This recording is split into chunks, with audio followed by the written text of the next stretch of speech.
Much better. All right. Hey, yeah, we can hear each other now. Perfect. How's it going, man? Hang on, let me fix these. Oh, I'm good, dude. Sorry, it's just the jumping through corporate bullshit and everything else. So what's up, dude? All right, so you're over in Nashville, right? You're in Tennessee now? Yeah, I'm in Nashville. Rainy Nashville right now. It's raining in Michigan, too.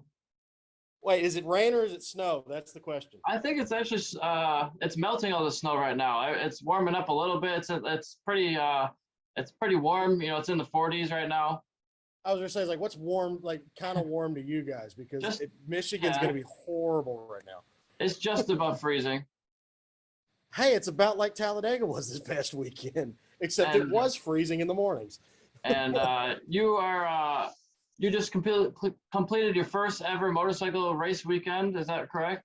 I definitely did. It was my very first weekend actually competing.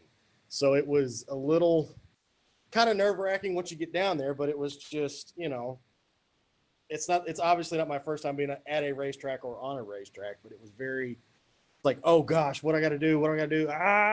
Okay, now we're good. You know, it's like, it's very different than a track day, right? Oh, it's infinitely, I don't want to say it's infinitely more stressful, but it's definitely, you have the rush to get done a lot quicker, right?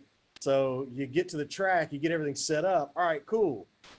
I really have to get tires swapped over. I really have to do this, that, and the other thing and check all the settings and all that mess. Track day, it's like, I missed one. I missed a session. Whatever, I'll get the next one. So. Right, there's much more time restraint. If you got a race to be in, you don't want to miss your race. You don't. Then you're going to lose out on points for the whole championship if you're going for a championship. Oh yeah, like it was. I've been in the pits with friends before doing WERA and that kind of stuff. So like being in the paddock and everything else wasn't that big a deal, but it was definitely a lot different situation because normally you're in comfortable clothes and walking around helping out. No, I was in road race boots and leathers and everything else. I'm like, God, this is horrible. I'm really glad I've got people to help me because I could not imagine doing that crap on my own. So you had a full crew. What did you have for your team?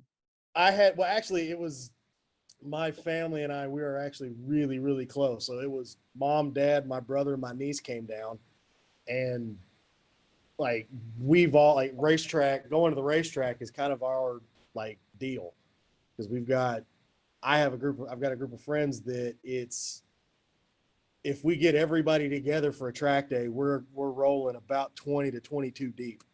So it's with all the easy ups set up, it's about 2,000 square feet of easy ups. So it's pretty ridiculous. Pretty good footprint. Yeah, it's a really good footprint. We took up 5 motorhome spots all together. So it was definitely that weekend was party central. It was pretty ridiculous. Well, if it ever rains, sounds like you got the place to be. If it rains, yes. If the winds pick up like it did later that weekend, it gets really sketchy. Just for the sheer fact we're all trying to hold everybody else's easy ups and everything down. And there was one weekend it got real gnarly real quick. Like I think the entire paddock lost about 75 easy ups that day.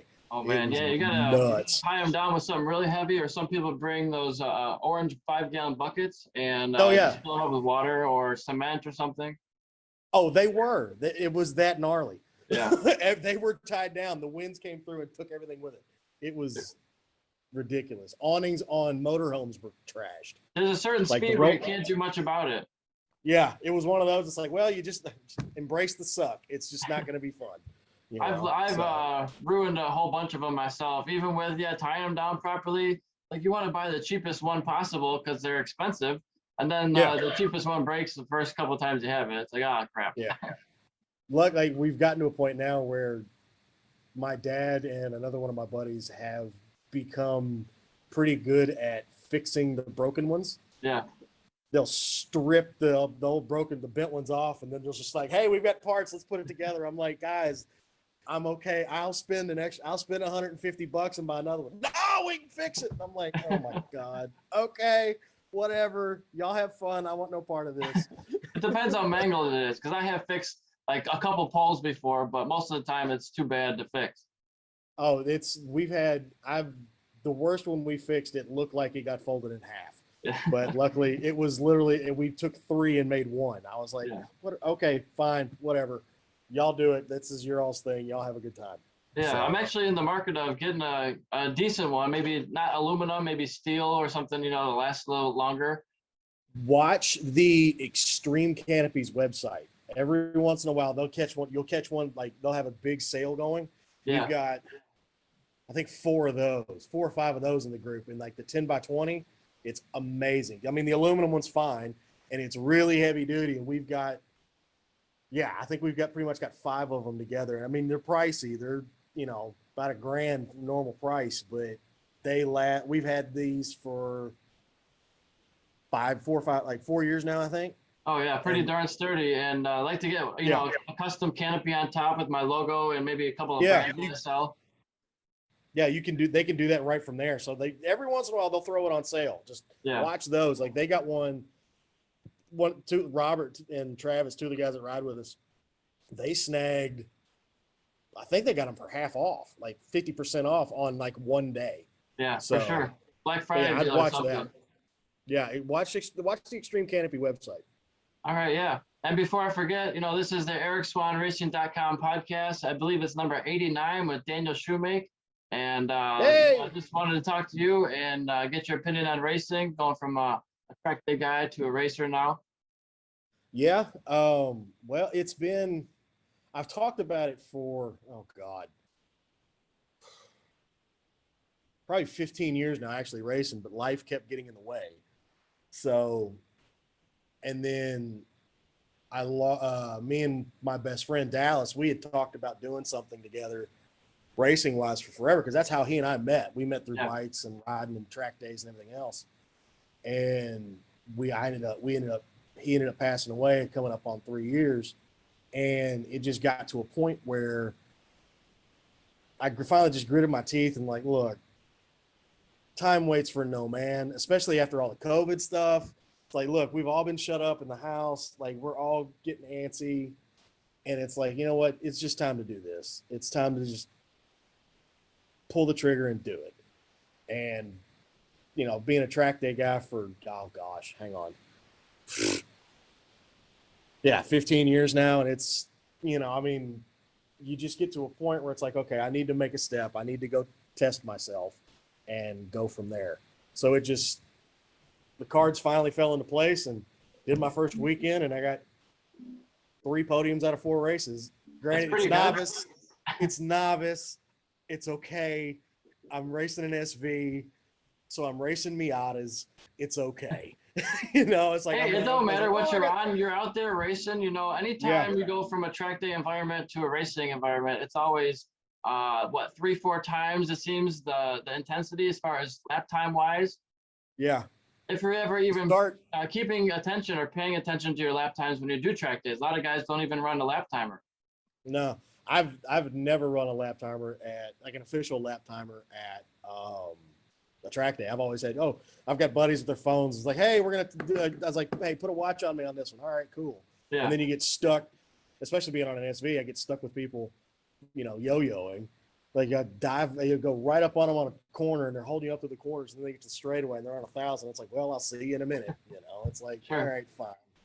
So, but yeah, it was definitely the best that weekend could have gone. Yeah. But yeah, it was beyond anything I had expected. I mean, I wasn't expecting podiums by any stretch of the imagination, because I remember going down there and corner working, which you and I need to talk about here in a little while, because we apparently corner worked barber together. Didn't even know. I was like, wait, what? Because I think it was the Aguilar podcast. You were talking to Jason Aguilar, and or not Jason Aguilar. Uribe? It's one of them. Huh? Uribe. That's who it was. I knew it was Jason or something. But yeah, it was the Uribe podcast. You're like, oh, I was corner working down there. I was like, wait a minute, what? I was corner working down there in that monsoon that we had. But, especially we're a Talladega, you'd go down there with, that's probably about 7-8 years ago, and you'd roll down there, and there'd be the lightweight superbike grid would be 35 deep. It's 2 waves, and it's like, I'm jumping into lightweight superbike, and I'm sitting there expecting that, and I'm like, oh, there's like 7 of us, 9 of us between expert and novice. It depends on the event. You know, it's kind of the off season still. Not a ton of Yeah. people are racing right now. But I mean, people do look at it as it is still a Warren National. Isn't that right? No, the one in April's a national. Oh, okay, I knew one of them was, but Yeah, the one the in April national is. events are typically a little bit bigger. They have a little bit bigger grids. Yeah. You know, people want to come out and show what they can do at a national level, and a little bit more than the regionals. I'm fully expecting to just get smoked the next one because I'm doing the whole Mid Central season. Which, But granted, still, you know, if you show up and if you attend every round, even if it's a national, and you're consistent and you finish every race, you could get a national like overall podium or even win the championship. It's possible. Got to be in it to win it.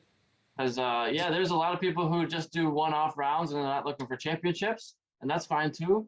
But it's really satisfying to have that championship at the end of the year. That's the goal. Like I'm not a super competitive person in like just daily life. I'm just like, all right, cool. I'm gonna go do this, the other thing. Racer brain hit me really hard this morning. I woke up and I'm sitting there going through all the stuff. I was like, okay, I need to do this, that, the other thing. Got to think about this. Got to do this. I should have done this. I need to set the bike up for that. And I'm like, it's 7:45 in the morning. I'm like, whoa, stop. Like, you need to calm down. You need to wake up and actually like get a shower before you start going through all this. Well, yeah, racer brain hit me hard this morning. I was thinking, I haven't been like this in God since I was a junior in high school. Like, this is really weird. Yeah. So. And tell me about your track day experience, how whether you're novice, intermediate, advanced, and how long you've been doing those at that level? So I was an advanced rider for about 4 years. I took a year off. I got hit at NCM, and there were a whole myriad of things going on. I was okay. Like, I didn't get hurt or anything. Somehow I kept the bike up. I wasn't going to ask questions. I was like, hey, I made it up. I'm going to go in the pit and someone hit you from behind and you stayed on? Yeah. I was on my street bike. I was on an S1000 single R. Okay. Just, whatever. And dude hit me and I was like, whoa, we're good. I went back and I finished the weekend because I was on a Saturday. And I went and did it on I was helping out with the novice group that next day. I was helping coach that.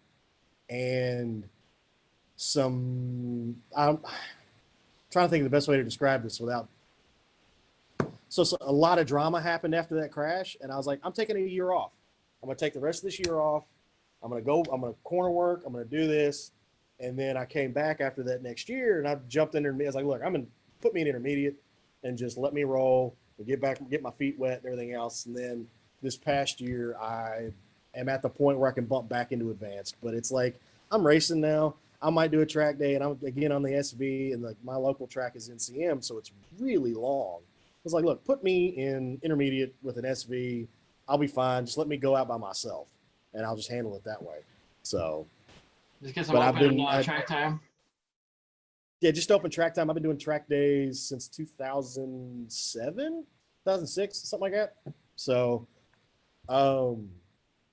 mostly just around here in Nashville, the Nashville area and Talladega and that kind of stuff. National Super Speedway, a lot of National Super Speedway. And then a little bit of a lot more NCM now that it's open, and then a couple of rounds of Talladega. But those are just the 3 tracks that I would go to on occasion. And then this year I'm gonna add Road Atlanta and Barber to the ride list. So that'll be fun. Those are some big tracks. Talking about your intermediate advanced status, I would definitely argue if you've been racing now and you've been riding on the track for 15 years and you've been a corner worker, you probably belong in advanced. I understand you on maybe a slower bike than some of the others, but as long as you're holding your line, as long as you're predictable, that don't matter to me, especially at a track day. I can see you go around, and I think it would probably help you go faster than maybe sandbagging a little bit in intermediate. You're not the first person to tell me that. I've had a few of my buddies that are like a really good friend of mine, Samir. He's from Bosnia. He goes, "What are you doing, man? Why are you sandbagging all the time? Put your big grub panties on and come on." I'm like, Samir, chill out, dude. You go ride. Why are you yelling at me? Yeah. But yeah, if I end up doing some track days this year, I'll probably do at least 2, and I'll jump into advanced and just be like, let's go. Stop being just get back in there and see what happens. Yeah. So it'll be fun. It'll be a good time. I wouldn't say you have to ride any differently. Just maybe less swoopy lines. Just holding your line a little bit more from one to the other. Because I remember I went to intermediate by accident one time, and I was thinking, oh man, these guys are idiots. What are they doing? Like, why are they breaking 50 feet earlier than they're supposed to?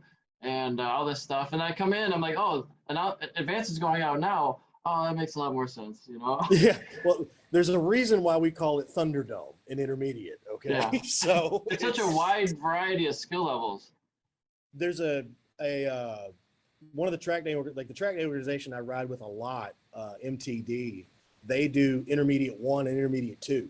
Okay. So they split the day up. Instead of doing 20-minute sessions, you get 15. But especially here in Kentucky, Alabama, and that kind of stuff, it gets really humid and really hot. Yeah. So if you're making it all the way through a 20-minute session, good for you. I'm not. It's not going to happen. When it's 102 degrees air temperature and the track temperature is 133, I'm not going to make the entire session. So at 15 minutes, it's a lot easier to deal with. And with the intermediate 2, the intermediate 1 split up, you've got the guys that are the faster end of the intermediate group, and then the guys that maybe should be in advance that just don't want to bump yet, or they're riding with their buddies, and you don't have the guys that are fresh out of novice that are really scared. And then you get somebody, that's 20 seconds a lap faster that blitzes them around down the front straight or around the outside of them in a corner and freaks them out. It splits it up a lot better. So with MTD, it cuts it down, and the grids and the group sizes aren't that big. So instead of being certain tracks where it's like 45, 50 people in a group, here it's with MTD, there it's 30. So you've got plenty of room. So that's the one solution I can think of for that. So just split them up and have 2 intermediate groups. Yeah, because advanced guys, if you're signing up for advanced, you know what you signed up for. Okay, like if you've gotten to this point where you know what you're doing, and then novice guys, it's like, hey, we're gonna take you around and we're gonna have a nice weekend out at the racetrack. Right. Everybody, let's get through the first 3 sessions, and then we'll see what we need to do. So. Yeah. It's like a complete coaching program where they're helping you every step of the way. And the idea is to get out of novice, but some people, not everybody has the ambitions to be going as fast as intermediate pace. No, I've had multiple, I've been corner working and all of that for 23 years now. So I've seen it all. I've seen it all. Like I've had riders that have been perpetual novices and they are perfectly okay with it. We had a guy he was at Barber one year, showed up on an ultra classic. That was a nightmare. But he was just cruising around. He was in full leathers and full gear and just having a good old time. Had a blast. I was like, cool, dude. I was like, bone stock ultra classic. So this thing weighs 900 pounds to begin with, and he's scraping everything going through turn 1. And I'm like, okay, if he crashes, we're gonna need everyone in this area to go pick this bike up. But, you need a crane or something. Fun. Yeah. Oh God, it got to a point where I was like, we need to make sure someone is on call. Yeah. Because we might need the tow truck down here because it's gonna get bad. For sure. So, but yeah, it's been fun. It's always fun. And then tell me about your coaching. So it's good to hear, that there's coaches of all levels, not just professionals who are coaches, but track day guys who are also coaches to other track day guys and street riders. I've coached a little bit. I don't have a whole lot of on track, you need to follow me official coaching. Like I've had guys come, hey, are you on this? I'm like, yeah, I'm on this. He's like, hey, can you you passed me and went through here. Can you help me with that? I'm like, yeah, sure. Come on. Yeah. So, and that builds camaraderie with everybody.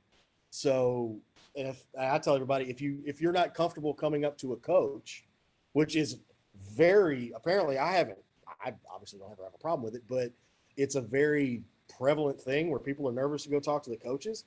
So if you see somebody that you're following out a lot, go find them in the paddock and say like, hey, let's go back and forth and let's follow each other. Like I've done that. Like I did a little bit of coaching with guys that I ride with now that it was, granted it was not, there was one of their first track days and they were still a novice group, and it was, I don't want to call it a train wreck, but it wasn't good. Yeah. Like, it was one of those things. My good buddy of mine, he just didn't know how to blip on a downshift on an R6. Yeah. So he literally just puts it in gear and lets the clutch out, and his rear end's just doing this. And I'm sitting there behind him on my BMW. I'm like, what are you doing? I'm yelling at him in the helmet. I'm like, what are you doing? Stop it. And so we pull into the pits, and I look at him. I go, do you know how to blip a throttle? He goes, what? I go, oh, Jesus Christ. Or how to be smooth with the clutch. Well, no, there was no rev match whatsoever. Yeah. He just pulled the clutch and let it out. So it's just, and I'm like, oh my God. Like, you're going to wad this thing up here in a minute. But other makes than it that, so unstable going into the corner. Oh, it's horrible. It was so, and he didn't have, like, this is a 06 R6. So in that poor motorcycle, I don't know how he rode it. I did 3 laps on it. And I went, get me off of this thing. The front end wouldn't talk to the back end. The motor was like the throttle bodies had a problem. And I looked at him. I was like, you have an S1000RR in the garage, right? He goes, yes. I go, throw this thing in the dumpster. Get that BMW out. Go get the BMW and bring that thing on here, because you're going to be infinitely safer and infinitely faster on this freaking thing. And now he's dropped 30 seconds around NCM on that damn thing. So it's like, see, told you, if you'd have listened to me 3 years before you did it. Right. Whatever. Yeah, people start a lot of times on the wrong bike for them, it seems like. A lot. Like I've had one of my best friends, he's bounced around. He's taken an FZ09 out, which is actually a really good track bike if you get the suspension right. Because an FZ09, the suspension, the suspension is the weak point on that bike. So if you get the suspension right, you are lapping in grit. If you have no aspirations of racing, FZ09 is the best thing, one of the best bikes you can get for a big track. Yeah. But he's ridden FZ09 on the track. He took his Diavel out one weekend. I was like, all right, cool. Granted, it was raining the whole weekend too. So I'm like, okay, you don't have race tires. You're good. Go ride that. Yeah. And he rode that, and he's on an SV. So we're going through and helping him develop that. So he's gonna get it. He's doing intermediate for the first time this year. So okay. Awesome. It's gonna be fun. I'm probably, like, his first track day, I'm probably just gonna go help him in the pits. Sure. So let's give him a hand with the tires, the tire warmers, and all that stuff. I think he's just gonna run like Rosso 3s or TDs or something like that, and just literally just roll it out in the sun and let the sun warm them up. Just do it back in the 80s. So, I mean, you really don't need tire warmers. I didn't have tire warmers for my first handful of novice track days. It is nice though, because you can go out first corner and drag your knee with no real problem. Yeah, I mean, I tell everybody that, because I've had friends and everybody that gets on sport bikes ask, what do I need for my first track day? I'm like, tape the headlights up, tape the tail lights up. Don't worry about anything else. Yeah. Don't even worry about tires. Don't worry about tire warmers. Worry about getting on and off the track safely. Don't worry about anything. Here's the gear you need. Don't worry about doing anything other than learning how to go around the racetrack safely. Don't worry about going fast. I would say ideally, pickup truck, don't ride it there, or some sort of flatbed trailer, or, I bought a Harbor Freight trailer for $400, $500, put it together myself, bought some wood, put it on top of it, and then on the tongue, I bought like a really big box to put a big box in. I mounted 2 ramps to the side of the trailer, and then I mounted a gas can, like a 5-gallon gas can, on the trailer, and then I got one of those pit bull trailer restraints. And I've got to get one of those. Those things. You've got the roll in, but the TRS is the way to go, dude. Yeah. That thing is amazing. I got to get one of those. And so just a front chalk to hold it a little bit, which really you don't even need the front chalk. I got it just as like a precaution, but those trailer restraints, there's a whole bunch of different brands of them. Yeah. But they work so well. You don't even need anything on the front. No straps, no tie downs, nothing. Nothing. Like, beautiful. I went down. I've been using almost the same trailer for about 10 years now. It's an old tilt trailer that my grandfather had with moving his lawnmower around. He's 90, 3 now, and he looks like when he gets on his lawnmower, he looks like Dr. Nefario from Despicable Me. It's hysterical. Yeah. But he's not using it anymore, and I was like, "Here, let me have that." He's like, "Here, put the chalk on it. You can take it off if I need it." I'm like, "All right, cool." But yeah, I've just straight up tilt trailer with a chalk in it and call it a day and straps.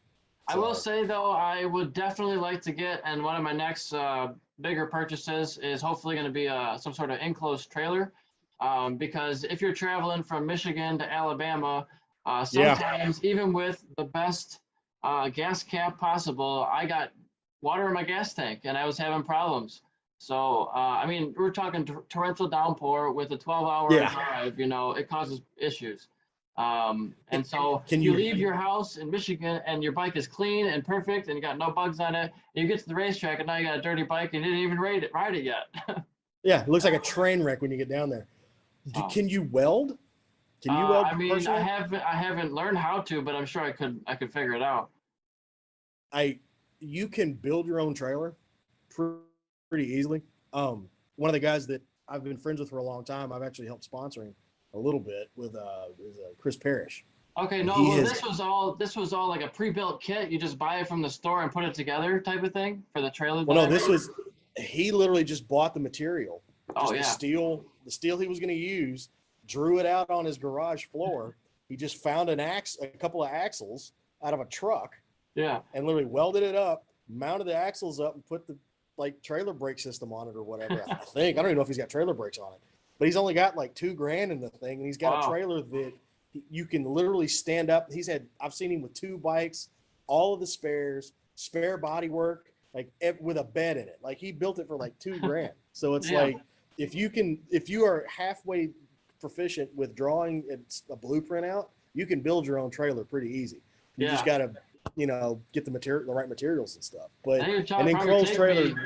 It'd take me like a couple of months, like building Noah's Ark or something. It'd probably take me a couple of months to do it. Hey, but you know what? Guess what you've got at the end of that? A trailer you built that everything that could go wrong with this thing. And now now you can build trailers. There's another side gig you can do. For sure. You know, my cousin Stevie Suzio, he's got a new fledgling business he's growing right now. It's called Steve Builds. Yeah. And he's building all kinds of stuff. Sometimes he'll make shutters for the outside of a house, but 50 of them for this mansion or whatever. Sure. And then he's redoing his entire kitchen and like the floor, the tile, the whole shape of his house, the outside brickwork and everything. And he's turning it into like a whole business. He's just starting to do it on the side, and he's showed me a picture of his garage the other day, and it's like, he needs more space. He doesn't have a big enough workshop now, and he's got all the right tools for it. And it's like, man, I have like a saw and now a hatchet and an axe. That's about all I have for wood tools. So it's like I am so behind in the whole carpentry business.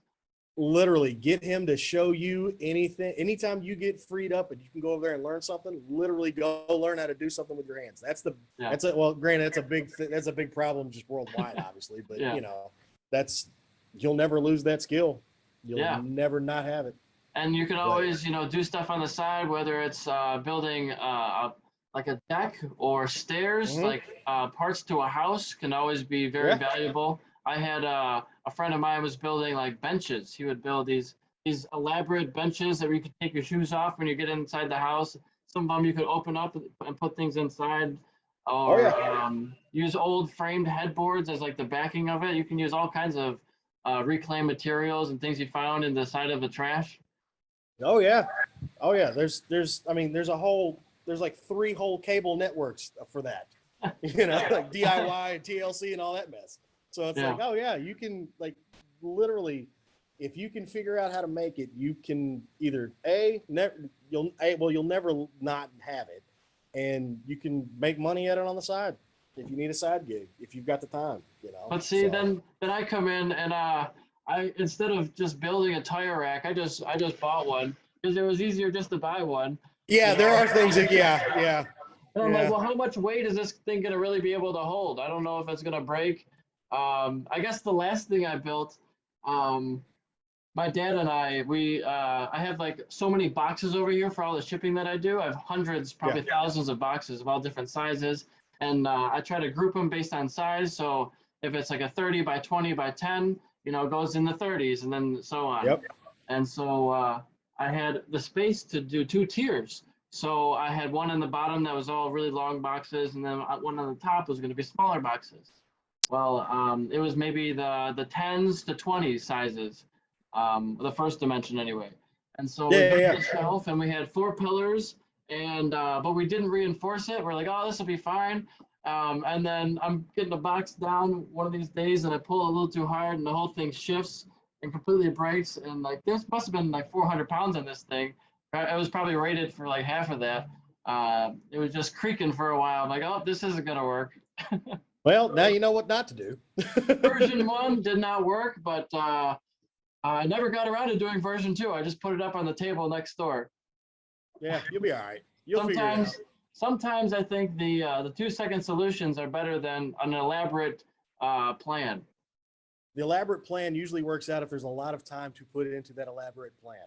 Yeah. If you have to get something done, get it done, and don't worry about making a big plan. Like, right.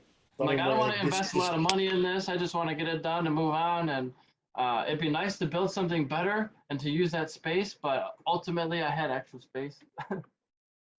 Whatever. I mean, the amount of product you're moving out, do you really require having that much organization at 100% all the time? Like, I don't know how much you're moving, but like, okay, that table works. Right. Move on to when the it next doesn't thing. work anymore, change it. So I'm looking to change some things in my business right now. I started with a huge batch of items, physical items that I was selling, whether it's old T-shirts or hoodies or clothing, CDs, DVDs, books, all kinds of media. I was going to like garage sales or resale stores and finding I found a big batch of hundreds of records for like dollars, very cheap, and sold $15-20 a pop on certain ones. And now I'm getting to the point where I can kind of get away from all this small dollar stuff in my basement. And so at some point, I think maybe this year I'm going to donate like another 1,000 items of cassette tapes and clothing and things that are, each item is worth under $50. It's like at some point you kind of got to move on to the next thing, right? So I'm honestly looking to do that maybe this year and dump a whole bunch of stuff. Donate. Itemize it all and use it as a tax write-off. Exactly. And I'm sure like there's nothing wrong with these things. It's just like I have 100 erotic novels, like all kinds of random stuff that's really not valuable. Stop. Hey, I'm gonna need you to not say that again. Just from the sheer fact the jokes that everyone else are gonna come up with. Hey man, I'm looking to create some conversation here. Hey, no, conversation's fine, but it's just like, whoa, wait a minute, that's gonna change the whole thought process on this podcast. And you know what? I'm thinking like maybe I could give them away as like a free gift with your order. You buy a race part, and here's a free erotic novel. Hey, you know what? You never know. You never know what people are into. Have at it, and it'd be a fun like. Why did you give me this? That's your free gift. Yeah. Okay. It's like have at it, man. It's a conversation starter, and people will buy from you again for that. There's like a whole bunch of crazy sounding titles. There's like the billionaire's baby or the mistress and the billionaire. Oh God. I don't even look. Wow. Okay. Hang on. Trying to wrap my head around that for a second. The sugar mama stuff. Oh yeah. It's It's the grocery store. The grocery store romance novel. That's what it is. But yeah. So wait a minute. Okay. So you came down and corner worked barber this year at 14, you said? I was at turn 14 all weekend, yeah. And the right-hander before the straightaway. Yeah. Mm-hmm. Coming down the hill, there was a lot of people who were losing it down there. I was just down the hill. I was doing catch. So I was one of the guys who picked up Stefano, and Todd was in the same corner. Yeah. So you had, because you picked up Wyman then. I can't remember all the guys who went down. I think Cody Wyman, was it? No, Kyle, the Ducati, the Panera Bread bike. Maybe. He went down there because I pushed it, because I was standing there and I had to push it across the front straight to the pits after the race was over. I think maybe he was further along in the corner. I don't think I picked up Kyle in that race. Okay, yeah. But he was I think there was an Altus bike, a Junior Cup guy. Yeah. There was that's Kaylee Yakoff this year, actually. She got Yeah. that ride. Kayla I'm was pumped doing for that. great. Kayla got her first, was it her podium that weekend? First podium that weekend. I've been watching her since she was, okay, that's not creepy at all, but I've been watching her race since she was like 7 or 8. She was Yeah. killing people. I mean, she's still ridiculously fast, but literally murdering it at Talladega on a little like MD 125 or something like that. Yeah. One of the little GP bikes that you get for whatever. But yeah, no, murdering people. Murdering people. I'm like, who is this kid? And all of a sudden she takes her helmet off. And I'm like, even better. More women racing. Yeah. Have at it. Let's go. And now sometimes you can But, see the ponytail or the hair flying in the breeze. Well, see, me, like, that's a problem because, like, my hair is really long, too. So, like, then people sit there and think it's, somebody like me. But, you should put some pink on your bike, confuse them even more. Hey, you know what? I've thought about it. I thought about doing pink wheels, but pink wheels seem to be pretty popular right now. Yeah, so anything to stick out. Anything to stand Yeah. out or neon colors are really popular. I just never. Stefano Mesa. Yeah. Go ahead. I just never went with that because I was like, man, I'm going to spend this money on rider training or track days, or like I'm going to get a coach and like do a pro day with somebody. Yeah.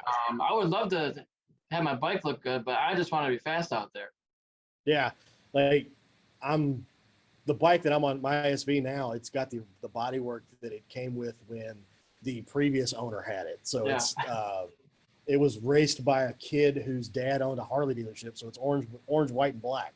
Yeah. Like, no, we're not going to do that. So, and then Parrish, I'm buying a set of bodywork from Parrish because he's doing his own bodywork stuff.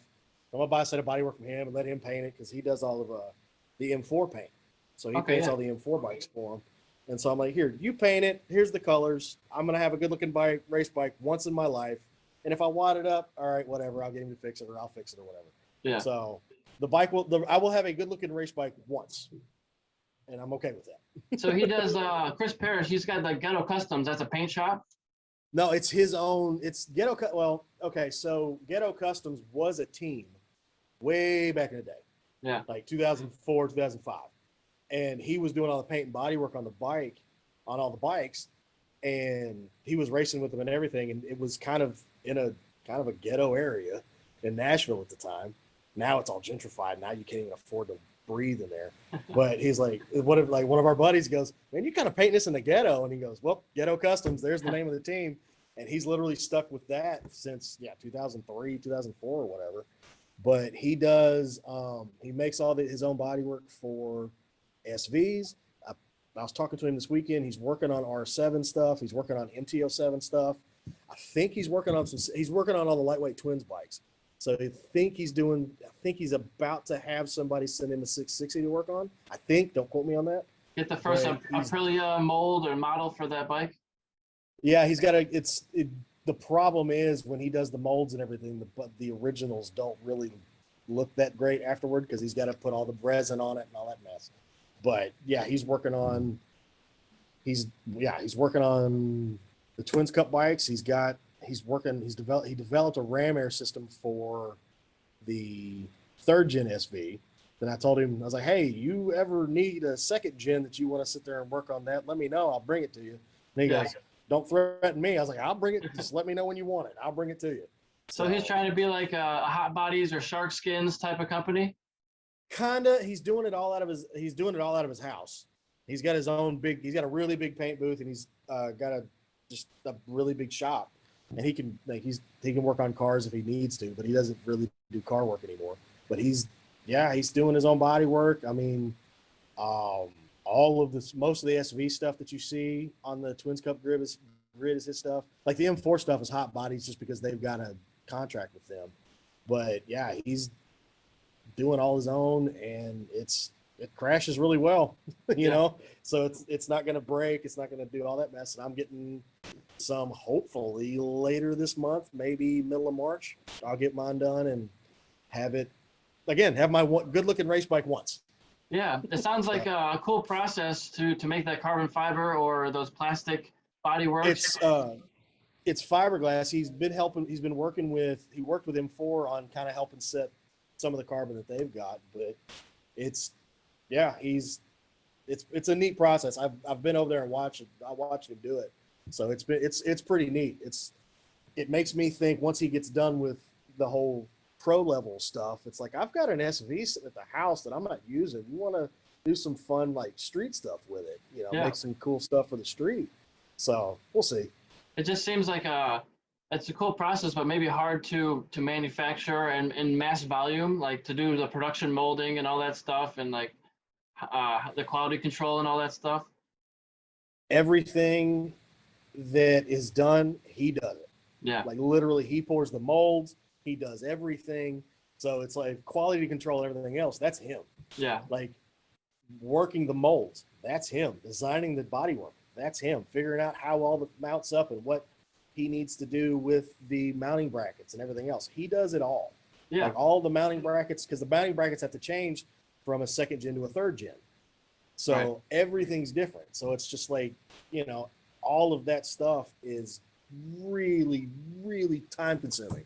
It's all proprietary information. No company is going to give that out to you, but for free. It's all, you have to either buy the product to get that information, or like, I don't know, do some underground scrutineering. Yeah. Sorry, I'm changing locations because I got to plug my stuff in. All good.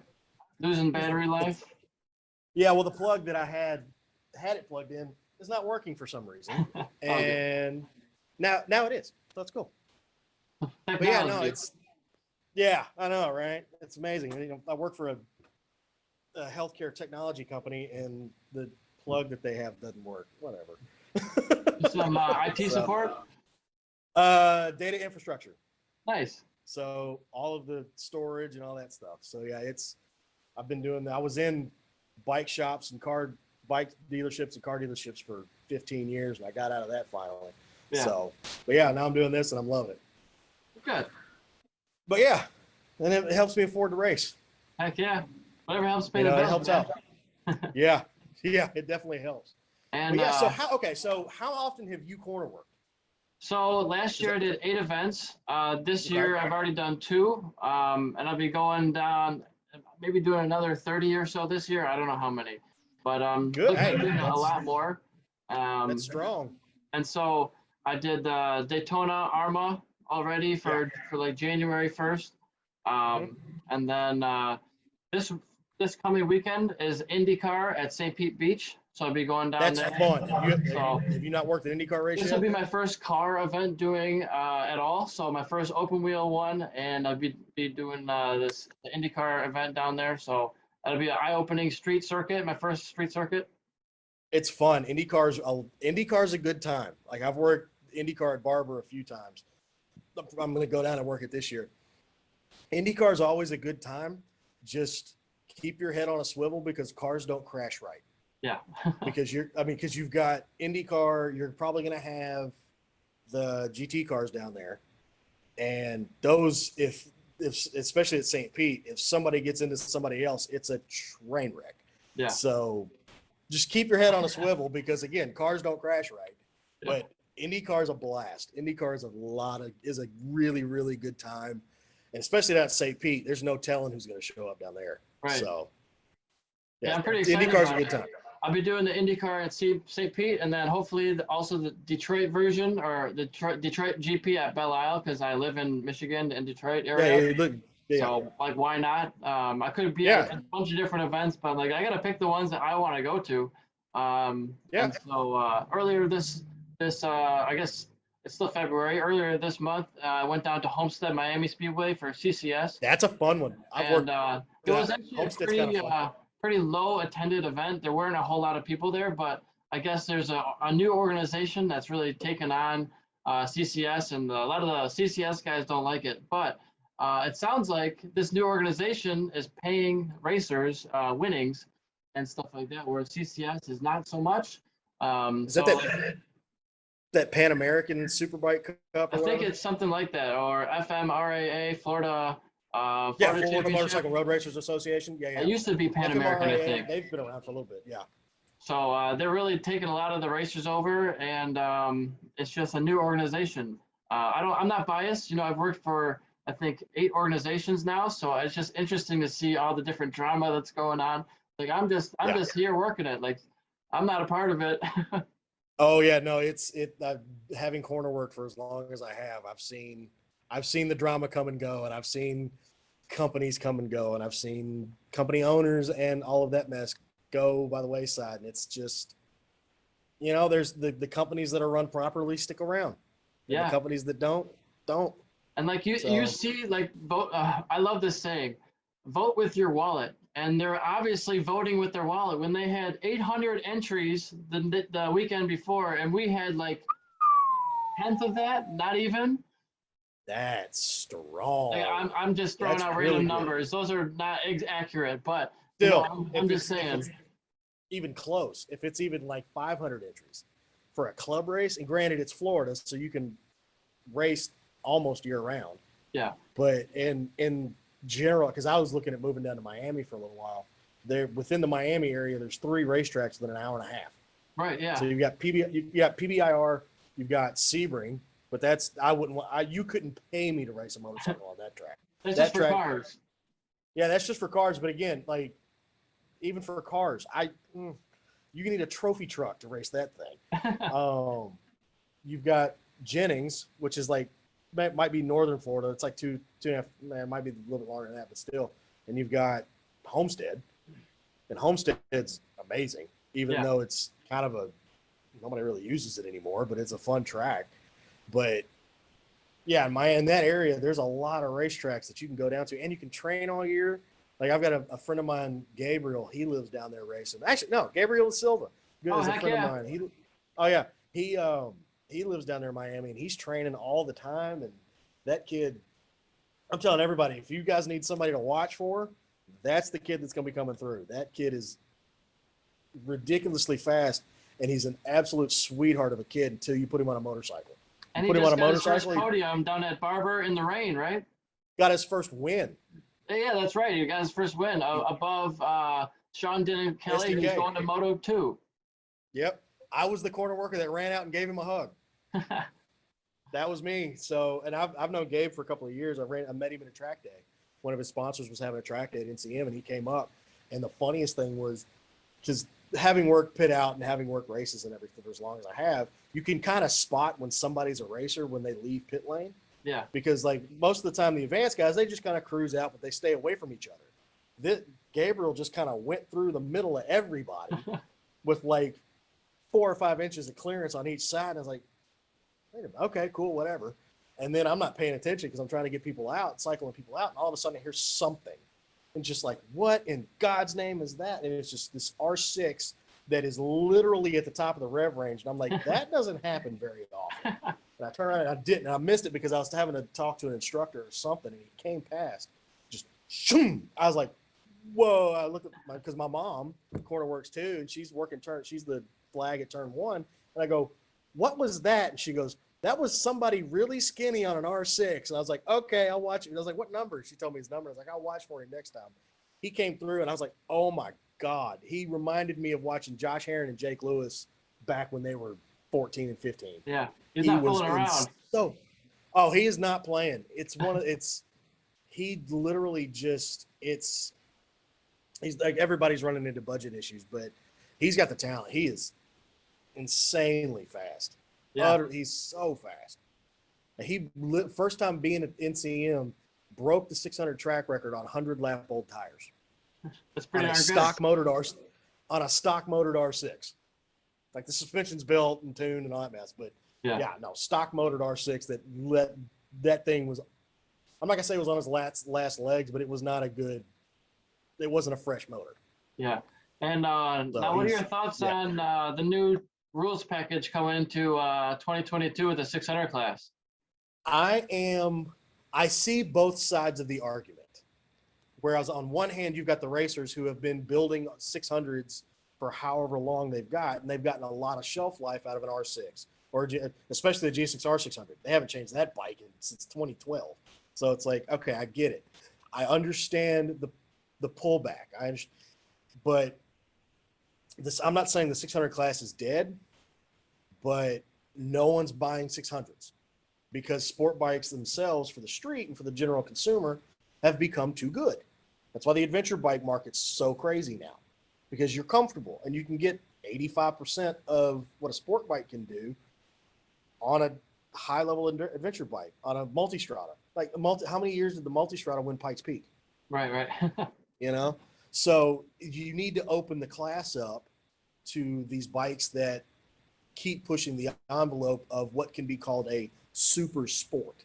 So like the V2, the V2 kind of, that one bugs me a little bit because it's a big performance jump. Because I mean, that's 100 and they're claiming 160 to 165 to the tire from the factory.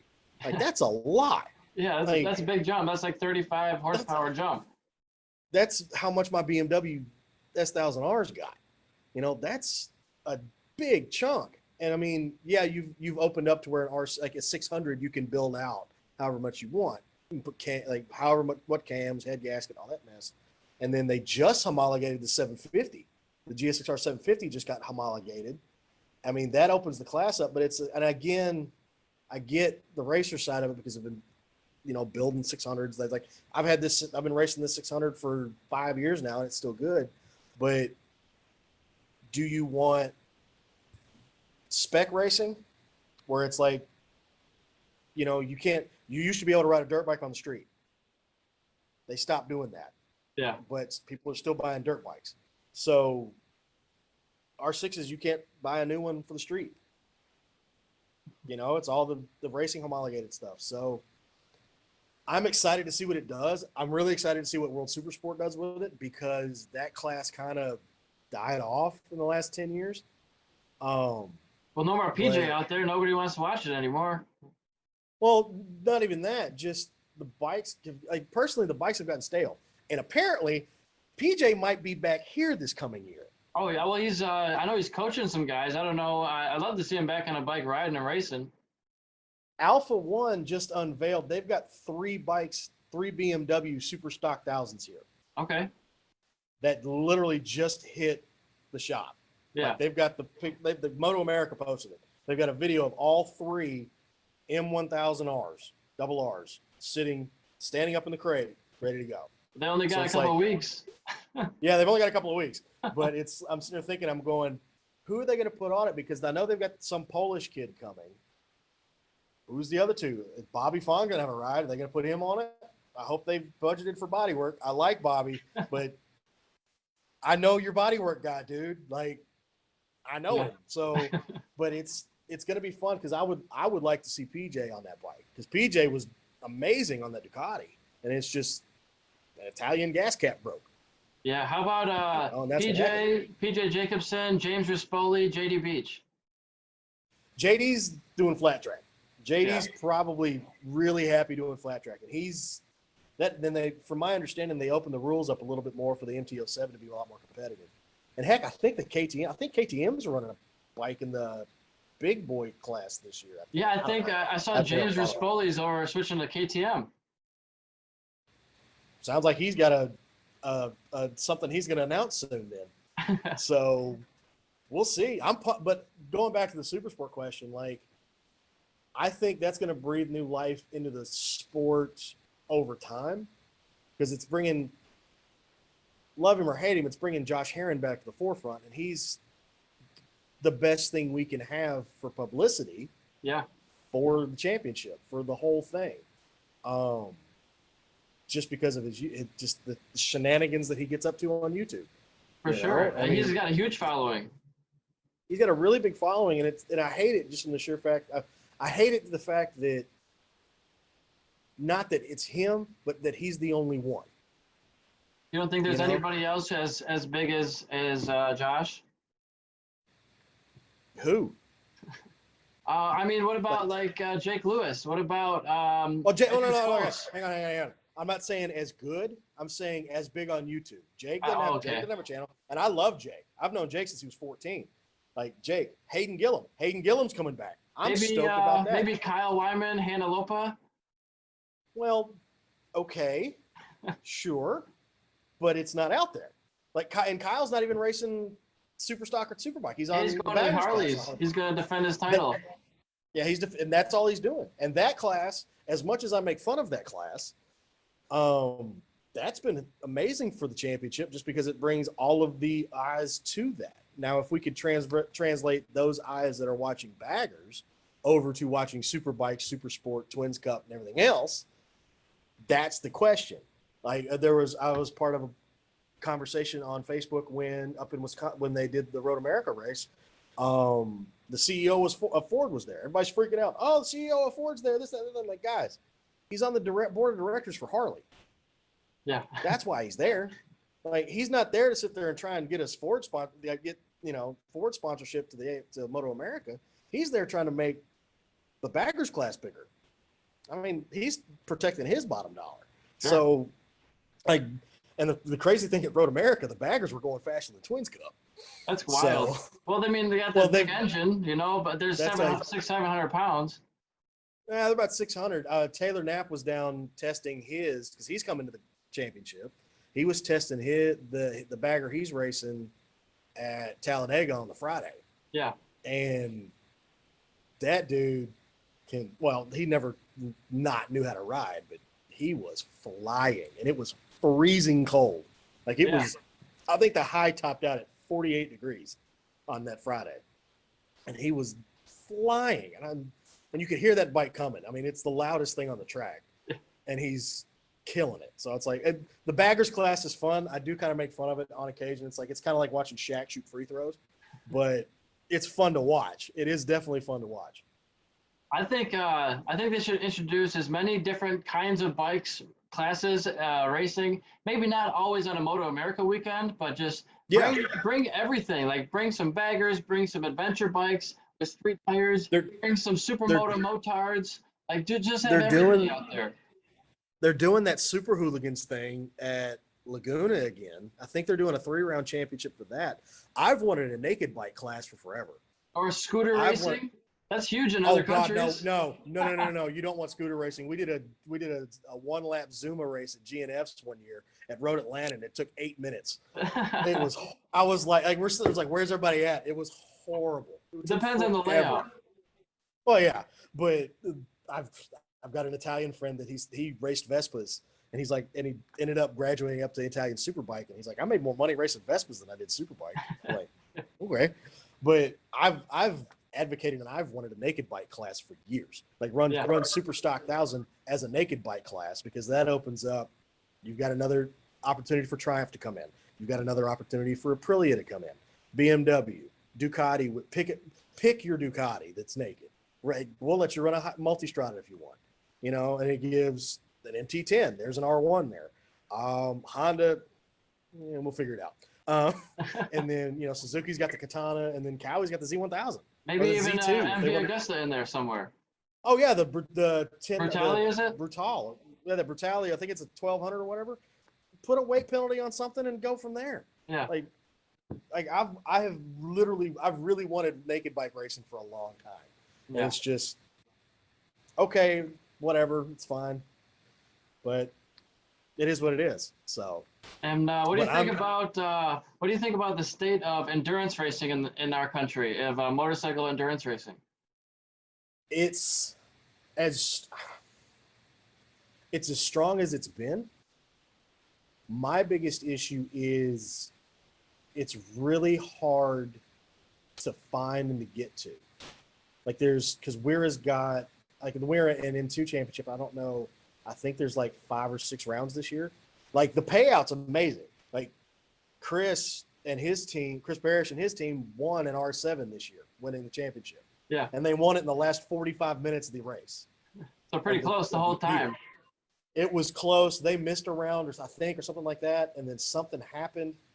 And literally, like, they won the championship in the last 45 minutes of a 6-hour endurance race of the year.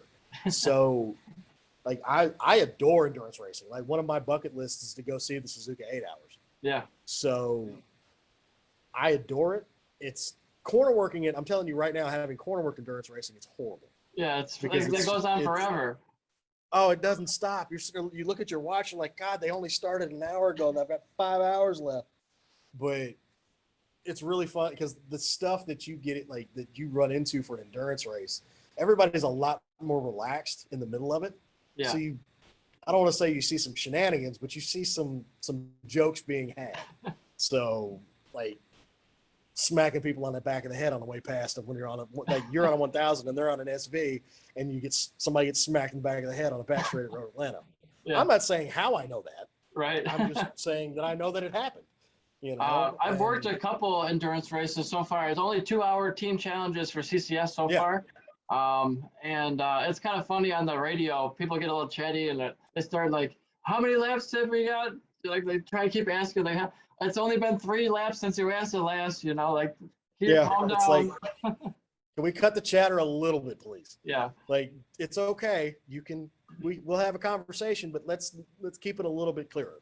Yeah. But when people hear this and they hear me say that, I'm gonna get text messages just because when I first started, I was a chatty Cathy. It was pretty bad. But there's definitely a lot of radio chatter at the last event I was at. It was like unbearable at times, and at first I didn't even notice it. Like I was not the offender, thank goodness. But there was, I won't mention the corner, but there was somebody in a different corner that was just describing the color of the flowers and how the rider was riding, and like having paragraphs, sentences, and I'm like, oh my goodness, that was supposed to be a course clearance. Oh no, if it's a course clearance, then no. Just like literally, if it's a course check, just say the number of the corner and be done with it. Yep. It was just, oh my goodness. And every time a bike went by, he had to say something. I'm like, oh my God, would you just shut up? Yeah. Like I wasn't that bad, but it got to a point where somebody around the other side of the track would ask, hey, what bike is this? What's going on? And I would unfortunately be the guy that would know. Yeah. And here I go. Here's a story. Great. Thanks. And I was like, I finally grew out of that about 5 years ago. And it's just like, but. And then if you go to a track, and if they don't have a ton of marshals, you might be the only marshal at your corner. And so, or be the only person running catch, or like as an intervention marshal running out on track. And so there was a period where I was running catch, because they always want young guys to do that who are active and able-bodied, and I have no problem running out on the track. But on both sides of me were flaggers who weren't doing what they're supposed to. And that's not a good situation to be in. If you're somebody running out on track and there's a bike down, and I'm looking at my guy who's supposed to be covering me with the flag, and he's not putting a flag out. He's not even doing anything. He's in his looking at something, probably looking at his phone in his truck. And I'm like, well, I don't even see him at his post. No, that's not even like, I've almost gotten hit twice because of that. We've lost. To get serious real quick, I've lost friends because of that. But most of the people that have been doing it a while, that kind of weeds itself out over time. Because this is only your second or third year doing this. This is my second year doing it, but about 10 events in so far. Okay, so I've been doing it since I was 16, so I can't count. I couldn't tell you how many events I've worked. Yeah. But people like that usually get weeded out pretty quick. Yeah. I've been nose to nose with a couple of people because of that. Yeah. Like, and I'm not genuinely someone who likes fighting, but it's like, no, you're backing me up. I need you to back me up. And then they didn't do it. And I was like, no, I'm not having that. But I will say this, some of the best moments of racing I've ever seen are because I was corner working a specific corner. Yeah. So like I got to see Ben Spees and Matt Mladen taking chunks out of each other for 3 years at Road Atlanta. VIR, oh God, VIR was amazing. And then Barber a lot. But I'll say this, if you get a chance to go to VIR, go. That track is a blast. There's a go-kart track there that's really good. And if you go during an AMA weekend and you go at the right time, they'll have like the pro racers race. They used to. I don't know if they do it anymore. But they would have like the pro drivers, pro riders drive. And then they have like somebody that, hey, you get to drive with this guy. Yeah. And this was the time when it was like Eric and Ben Bostrom and Zemke and all those guys.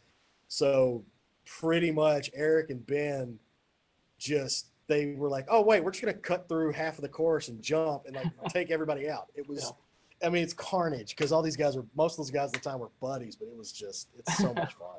Yeah, VIRs you get to see the behind the scenes up close and everything, and you see all the moves maybe that the television didn't even pick up on. Yeah, you get the best seats in the house, Oh, did you see that lightning? That was I fun. did, yeah. So like you get the best seats in the house, and on top of the fact you're getting paid to watch racing. Yeah. Because if nothing happens in my corner, guess what? I'm enjoying the show. Right. But at Barber this year, it was not that at all. Some 60, Like, 65 bikes or something crashed. More than that, 80. I oh, don't remember. it was something along the lines of 65 to 75 bikes down over the weekend.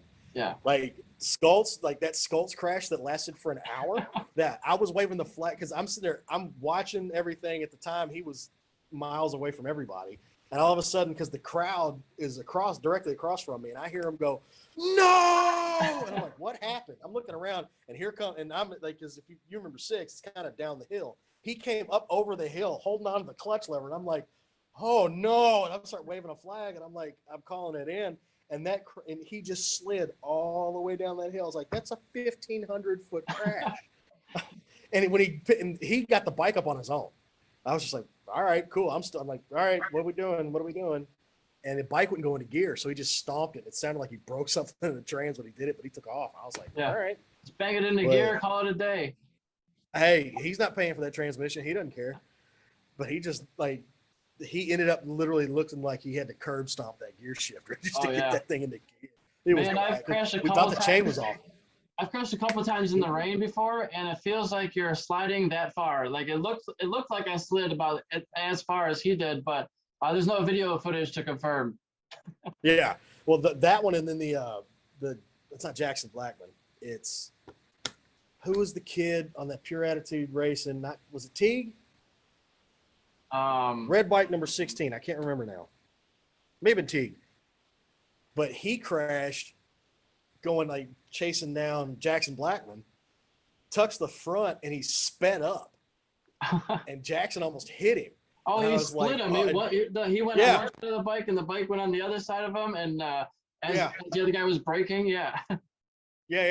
Like the crash happened, and the bike sped up when it hit the ground. Yeah. So that was a long run, and we were trying to get the bike up. The clip-on was broke, so we're like, it won't move, and it's stuck in gear, and you just you grab the clutch and go on with it. But that race was horrible. That's a treacherous corner, Charlotte's Web. That's a hard one. Downhill braking zone up into uphill on the gas. Yeah, and the apex is really early. Like really early. It's really you can get in there and try and hold it tight the whole way through, but if you don't apex it just right, you are giving up space. Yeah. I've been working that corner since 2006. So yeah, there have been some, I remember seeing it was 05, 06, something like that. This is when Tommy and Roger Lee were running the Kawasaki Superbike. And this is back in the crazy days when everybody had money. And it was like Matt Millad, Ben Spies, Aaron Yates on the factory Suzuki, Zemke and Miguel on the Honda. Everybody had a factory team. And Tommy's in third and Yates is coming in and he just dive bombs Tommy. And he runs into him and hits it. It sounds like 2 DVD cases getting slapped together. Just whack! And Aaron just takes off and Tommy's sitting there looking around going, what happened? And I'm like, Tommy, don't do nothing. Don't do it. Just go on, let Aaron go. That is a very large man, and I've seen him punch somebody. Just let it go. And I was like, don't mess with that one. And it went on, whatever. But I was just like, God, the shenanigans as you see at some of these races, it's so much fun. I'm surprised there isn't more fisticuffs sometimes. I think it's finally gotten to a point where sponsors have weeded that out. Yeah. And I'm going to blame Aaron for that because I can't remember what year it was. He was running the 200, and I think he was second. And a local guy took him out. And this is back when they showed the Daytona 200 on ESPN. Yeah. And literally, Aaron Yates drop kicks this guy in the helmet, live TV. You don't see what it is because the way the camera it's behind the tire, so you don't see the guy sitting there. You just see Aaron stand up and fall down. Like, what's going on? And then you see the other side, where the other camera is, and it's literally Aaron Yates, WWE off the top rope, drop kick this dude right in the helmet. You're like, whoa, here we go. But I was like, that kind of kiboshed a lot of that. I'm surprised that a situation didn't happen with Hayden Gillum and Sean Dillon Kelly's dad. Yeah, that sounds like it was really a little bit. Well, his dad threw a water bottle at him and hit him in the helmet. SDK's dad did. And I don't know if you've ever met Hayden. Hayden's not a small guy. He's 5'11", 185. He's a decent sized human being.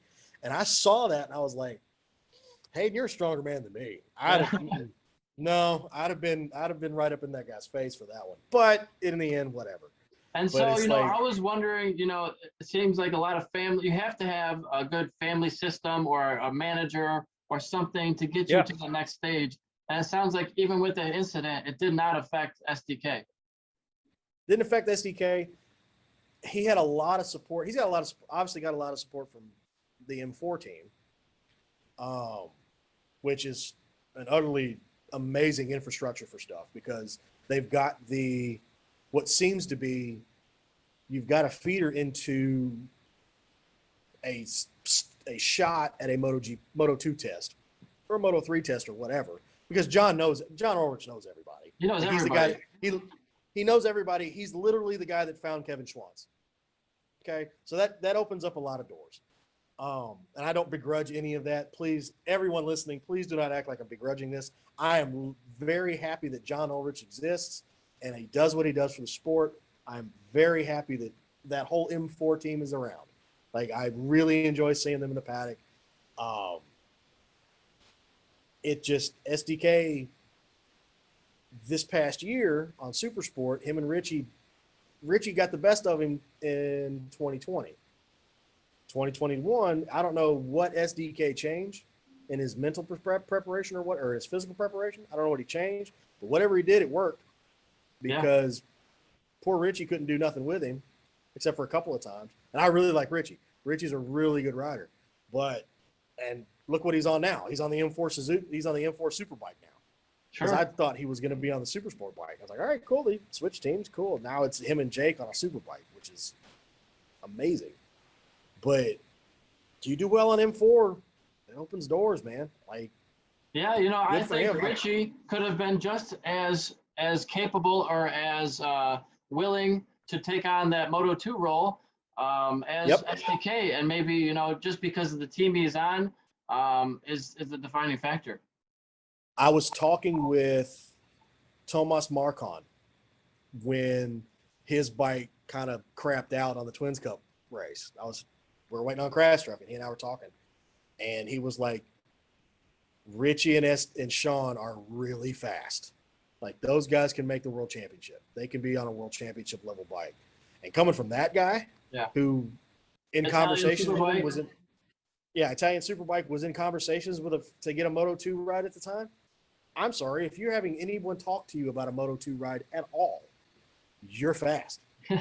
So, like, I'll listen to his opinion on that one. For sure.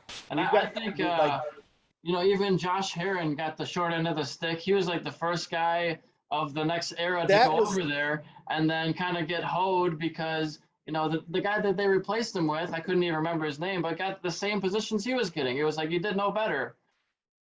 Like that Josh deal, Josh may have, and again, I've met him once or twice, and I've got a funny Josh Herron story after I tell you this, but I think he may have went a year or two early. Again, this is just my personal opinion, just seeing how everything went.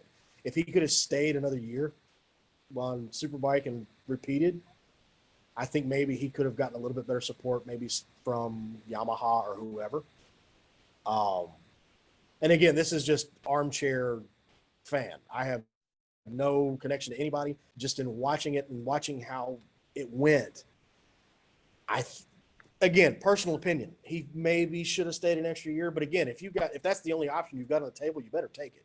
Yeah. So if there's an offer, it's like, how could you turn it down, right? Yeah, I mean, that would be a tough no to say. But so funny Josh Herron story. So this is the last year Yoshimura was in the championship, and he was teammates with Tony. They're at Barber. I'm working turn 6. And this is on a Friday. Thank God there were no cameras around. So he blows turn 6. He's not having a good practice session. It's stuck in the gravel. I take off running to go help, right? Hit the gravel. I took 2 steps, and it was assholes and elbows, and I'm tumbling through. First time, and only time I've ever tripped going to a crash. I'm end over end. I look up as I'm getting up, and Josh is sitting here So he's sitting on the bike like this, and he looks, and he's like, yeah! And I was like, okay, I made Josh feel better. So then I go up to him on the Sunday when they had the fan walk, and he looks at me, he goes, you're the corner worker. I went, yeah. He goes, dude, I was having a bad day, and I saw that, and it made me laugh, it made me feel better. It's like, I do what I can, man. So You gotta give some entertainment anytime you're able to. Hey, look, I will hang out with any rider that's on the racetrack they want. I don't want to work with you when I'm corner working. Do not come. I don't want you to be in my corner. I will hang out with you after we get done. I don't want to hang out with you in the race because that means you're not racing. Right. Well, there's either a mechanical, you're pissed off, you crashed, or like hopefully you're not injured, or you didn't take somebody out. You know, all the situations. Yeah, but yeah, I've had being the corner worker is probably is a really good way to have a quick conversation with a rider, because I remember it was Aaron Gobert, one of them. Yeah, Aaron. He was racing for Arian Honda at the time, and I'm walking through. We're grabbing posters and everything else, and he's on a sponsorship deal call. Yeah, on his cell phone. I pulled one of his posters out. He goes, "Hey, you want me to sign that for you?" I was like, "Yeah, here." And he goes, "Hang on a minute, mate. Give me 1 second." He set the phone down, signed it, we had a quick, "Hey, he goes, you're a corner worker." I'm like, "Yeah, I'm working this corner." He goes, "All right, mate. Thanks a lot. Cool." Picked the phone back up, and I walked off. I'm like, dude, you got a fan for life on that one. Yeah. But it's stuff like that happens all the time. Like it's a really good gig when you can get it. Oh yeah, I would recommend it to anybody who's interested in the sport. Obviously, you have to know a little bit about it, but you don't have to be a racer or a track day guy, or even a street rider. If you have an interest in doing it, we will teach you how to do it. The amount of people I've trained is kind of high, and I can get somebody motorcycle trained in about 30 minutes. Yeah, pretty easy. It takes a while to. As long as you're aware, you're able-bodied. Even if you can't run out there are jobs for you. You could be the flagger. You could be a support guy or another set of eyes on the corner. You can throw, if you can wave a flag or communicate on a radio, we can find a spot for you. And it depends on the racetrack and everything else. Laguna Seca is a weird one. I think that's the only one that you actually have to. I don't know what the details on it anymore are, but like I've done. Oh God, okay. So I've done AMA Superbike. I've done Moto America now. I've done IndyCar. I've done Continental Tire. I've done IMSA. A myriad of track days. I've been invited to do World Superbike. Been invited to do MotoGP. I got invited to work Formula One. But the problem is with the World Championship stuff, they don't pay. So what does the Joker say? If you're good at something, never do it for free. So yeah, it is what it is. I'm doing IndyCar and MotoGP and Formula One this year to get it on my resume. I don't know that I'm going to do it every single time, but it's a cool thing to try out.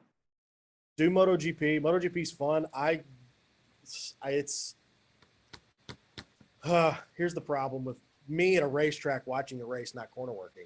I will yell at corner workers real quick when they're not doing the right thing. Marquez crashed right in front of us when we went to MotoGP last time in 2019 or whatever it was. Crashed coming off the back straight, and I'm literally screaming at the corner workers because he's not pushing the bike right. Yeah, and he's like, Marquez is trying to dump the bike, and the corner worker standing next to it and running alongside it, and he dumps the clutch and it kind of judders, and there it goes. And I was like, and I'm literally like, my buddies are standing behind me, and I'm sitting there standing up screaming, and they grab me by the back of the jeans and go, "Sit down!" I was the only guy standing up yelling. I was like, "Oh my God!" I was like, "I can't do this anymore, guys." It should have been you. But no. I wanted that race was this was like the first time I've been to a motorcycle road race that I have actually been able to sit in the stands with my friends and watch the race and drink beer. Yeah. That's the first time in 23 years that I've been doing this that I can actually do that. And I was like, I'm going to enjoy this. Yeah. And it's MotoGP, so I got to see everybody, all the gods of the sport. Yeah, so it's a different perspective when you're watching and hanging out versus working. I think one of the hardest things is just having to stand the whole time. Like that's the most difficult part. That can be rough. I would suggest during the race, stand up obviously and be ready. I mean, you don't have to be an infielder, but you have to be an outfielder. You don't have to be constantly ready to go, but you got to be aware. And you've raced, you can spot when somebody's not having a good time, and it's like, okay, cool. This guy I need to keep an eye on. Like you've met Phoenicia and Tony. Oh, Tony yeah. came up behind me at Road Atlanta a couple of years ago. And this is when I think Claudio Corti was running the Aprilia Superstock for a year here. And he walks up behind me. We're working turn 12 at Road Atlanta. It's pouring rain. And Tony walks up behind me and goes, he going to bend it. He going to wad it up. And I go, shut up, Tony. Stop it. Now he's going to. Literally. He goes down the front straight, goes up turn 1. And I'm knowing the timing. He's probably down at the bottom of the S's. And here comes the radio. So bike 7-1 down, rider up. And I'm like, see, shut up, Tony. We ain't trying to work today. Quit it. But are you superstitious or just a little stitious? Little stitious. I'm a little stitious. I'm not superstitious. It's one of those like, if I'm leaving and I have the motorcycle on the trailer, I will listen to the first 3 tracks of the Smokey and the Bandit soundtrack. I get those 3 songs and I change it. Like that's when I get on the interstate, I play those 3 and then all right, cool, I'll go to do something else. But that's pretty much all it is, Yeah. Just to get you in the mood. It's like, great, I'm stuck in this vehicle for 5 hours. I need something to lighten the mood to begin with. But other than that, that's about it. Yeah. I don't really have any superstitions to go on. Like, I can't go on the track if I do this. That don't matter. Because it always seems like it's a commentator's curse if you say something and then something happens right after. Like I was at Daytona and there was a brand new corner worker with me and I was trying to train her and teach her some things. And she was like, oh, I'm really bored. Nothing's happening. Like, I was like, don't say that. Shut up. And then the next session, someone crashed and like had to be hospitalized and taken away. I was like, and it took like 20 minutes to get the person off the track. She's like, I feel so bad. Like, oh no. You should. You caused that. Stop it. Like, I'll say this. Like, I won't say like, oh, this isn't gonna work out for him. I will comment on if they make a mistake. Cameron Bobier it was the last year he was running Superbike. It's a practice session. He went in way too deep going into Charlotte's Web, and I'm like, well, that's not gonna work. Came through, and everything was perfect from there. So it's like, I'll say stuff like that, but I'm not gonna ask for anything to happen because it will happen after. Right. It doesn't matter of time, really, if you're standing there long enough. No, like at Barber, I've had $85,000-$90,000 super bikes burned to the ground at a rear race. It's like, no, I'm not asking for anything like that. Oh God, the guy hadn't even made a payment on it yet. He had just bought a 999R when they first came out back in like 2004. Hadn't even put a payment on it yet and wadded it up. And we were picking it up with trash bags and it burned to the ground. No. Oh God. That was a $50,000 bike when it was new. I was like, oops. Yeah. I was like, your wife is going to kill you when you get home. Where's that reset button? Yeah, oh God, where's the rewind button for Forza? Where's that at? But yeah, it was. There have been times where stuff's been wadded up before and it's been bad. So call that a yard sale. Oh God, yard sale, junkyard. Oh, we had a World Karting Association race at Barber one time, and I was working turn 9. We had 15 carts in that corner. Just literally race control. It wasn't Phoenicia at the time; it was somebody else. Race control goes, well, turn 9. You've got a junkyard. Go ahead and start naming numbers off. Like, all right. It took us 30 minutes to clean all that out. Man, you're gonna need a tow truck and a flatbed and a crash truck. It got to a point where they were like literally, I think one of the guys that was working at the museum was watching, and he went and grabbed his truck and drove out of the exit and came up and picked like 2 or 3 of them up and ran them back into the paddock. It was nuts. And oh God. Barber is one of the most unique tracks in the country. It's like an art gallery with a museum that's as big as it's the Guinness Book of World Records holder for as many. Well, I think the biggest private collection in history. Biggest private collection in history. When you go into the museum, if you can get down to the bottom section where the restoration shop is, you go all the way down and you walk out of the elevator. And if you walk straight out to go like where you're going toward the track, turn around and look behind you. That's where the rest of them are. Yeah. So he's got something like 1,100 on display. He's got another 1,100 to 1,500 back behind it. Like it's like I went down there and we got down in the bottom one time and the Britain they had the front end off the Britain and they were working on it.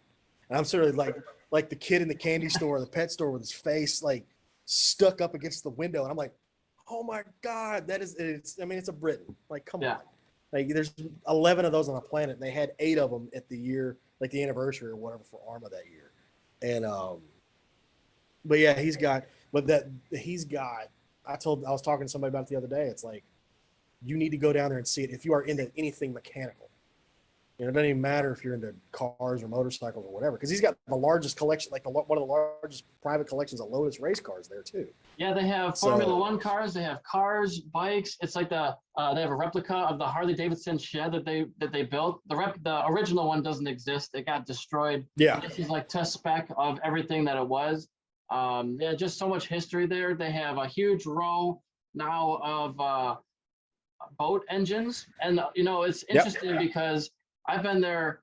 I think I've been to Barber's a couple different times, but I've been to the museum 2 separate times and spent hours in there both times. And like the last time was in October for the Grand National Final for Wera. And it's a rotating gallery. Like you said, they have all these different machines, so it's not going to be the same time, the same machines that you go and see every single time you go there. And like they had cool. They have bicycle manufacturers get into motorcycle manufacturers, get into boats, get into cars. They all merge at a certain point, or some manufacturers do over the years. And it's cool to see all the different mixing and heritages of all the brands. Did you get a chance to meet Mr. Barber yet? I don't believe I have. But I know he's a huge dairy guy. His family was into dairy farming is how they made their riches. Yeah, he sold it was Barber ice cream, so he sold that, and that's how he made the money and bought the property for all that stuff. And he's developing all that property around it now. But you don't know you're talking to him until you know you're talking to him, and he introduces himself. He's done that to me twice. Yeah. Like he did it the first time he did it to me. We were there before the museum was being built, but he didn't have any bikes in there.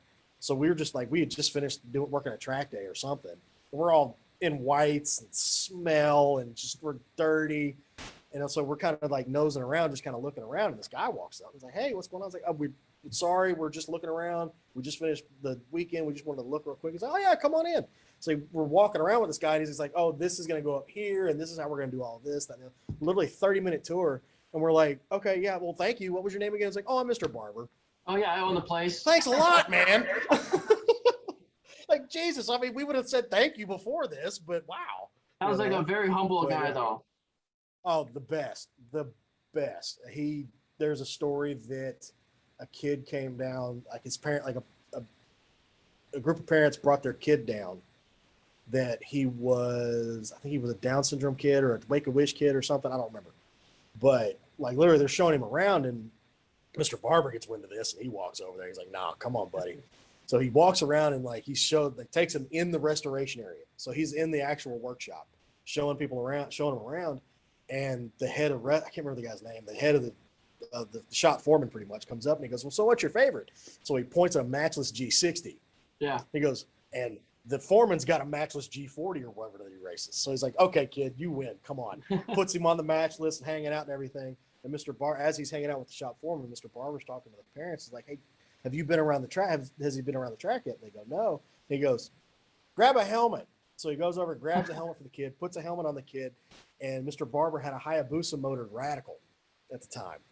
Sticks him in the Radical. Mr. Barber takes the kid out for 20 minutes on the track in this Radical. Yeah. He's the nicest man on the planet. And just the fact that he has what he has. He's got a 0-mile 1999 limited edition Busa. When was the last time you saw a 0-mile Hayabusa anywhere? They've got like every single bike that's ever been made in production of everything. It's bike brands you've never even heard of. Bikes you've never even heard of, or brands that existed for like 3 years, you know? If that. They lasted a year and a half. And you're like, where do you find this? Like I think he's got like 5 or 6 guys going around buying stuff around the world for him. Yeah. And it's like they found a Norton Black Shadow somewhere in like Guadalajara. Like some dude was just riding it. You're like, okay, it's like, we'll buy this from you. It's like, buy it from you, bring it back, restore it. And it's like some random guy had a Vincent Black Shadow and just riding like a daily. Yeah. What? I love the obscure pieces of technology that they create. Like there was a snow bicycle that had runners and skis on the side. so that if you're It's in the spring loaded. You snow, stand you on it. can Yeah. still ride. hmm Yeah. The skis on the side are spring loaded. That way, when you're sitting on it, you can put your feet down in case you need to, and you can still go. You need that for There's Michigan. yeah, you're gonna need that a lot for Michigan. They have that thing from Wild Wild West that's hanging over the gift shop, that Yeah. rocket powered thing, and that they had it was a rickshaw with a Harley motor in it that they would get out and just like kind of take it up and down the back straight of the track every once. It's like they call it a Harley shaw. So it's literally like, it looks like a big like picnic basket on the back of this Harley. Yeah. It's like the front of it. It's like a WLA World War II Harley. They just drive back and forth on the back straight. It's like, all right, whatever. But he's got so much stuff. It's so cool. I think It's so cool. They should bring back motorized penny farthings. That sounds like a wonderfully horrible idea. Sign me up. That sounds like something Travis Pastrana would actually attempt to backflip and not make. Heck yeah. I think he's tried to backflip a penny farthing. Just got to put some suspension on it. You'll be good.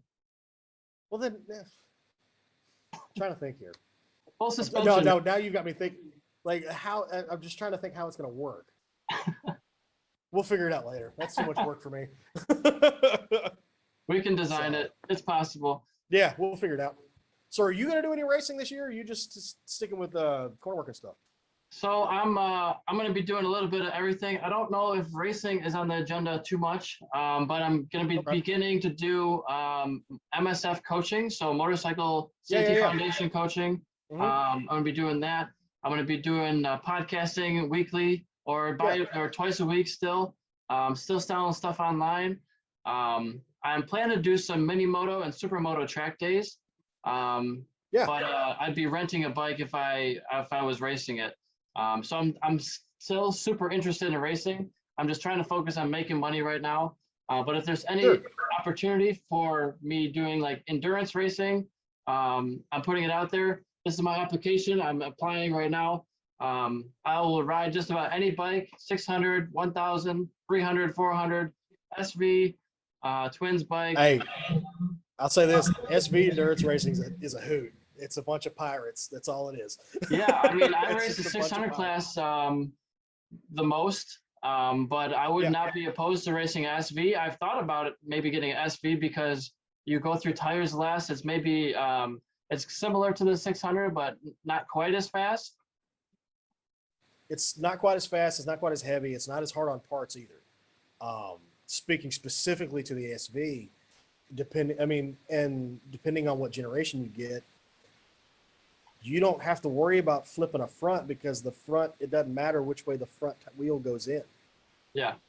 So like SVs, you can get it you can spend a lot of money setting up an SV. You can spend a lot of money setting up an SV. But you can get into a really nice, really well-built SV, third gen SV for road racing, for high-end racing for like $8,000. Already set up, ready to go with everything in it. Yeah. Like I got mine I got mine with a Zuma for $5,000. That's not bad at all. And mine's built motor, built suspension, everything. It's ready to go. Like it's like and tires are cheap. You can put, and if you put a 180, and you can put a 180 off a GSXR 600 on it if you wanted to go that route. Tires are, and you don't go through tires at all, or sprockets. Like your consumables don't get used up as fast. Granted, because you're only running 80 horsepower if it's built properly. You know, if it's for longevity, you can get dumb power out of them. Like you can get, I've seen 100 horsepower out of an SV, but it's a hand grenade. Like it's not going to last. Yeah. So, like 85 horsepower, you can go a whole year without needing to refresh or anything. Like you can just change the oil and you're done. Like on a refresh, it's like, okay, pull the heads off, clean them out, and you're done. So, yeah, like SVs there's no cheap racing. If you want cheap racing, go buy an Xbox. But it's an inexpensive way to go racing.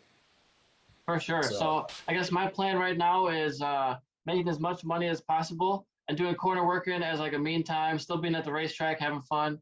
But Yeah. I'm really leaning towards buying a Kawasaki KLX 300 Supermoto so that I can do Those are Supermoto track fun. days. I can ride on the street. It'll be like, because I need a street bike now. I haven't had a street bike in over a decade since I started Yeah. racing. So I need one for this motorcycle coaching. And so it'd be nice to have a grocery getter. Again, I can ride on the street, a little bit, and that'll be a new experience. But also, I can take it up north to my cousin's place, ride a little bit off road, maybe do some ice riding with it, in the wintertime. But just looking to Too cold. get a You motorcycle can have again. it. I'm not doing it. Yeah.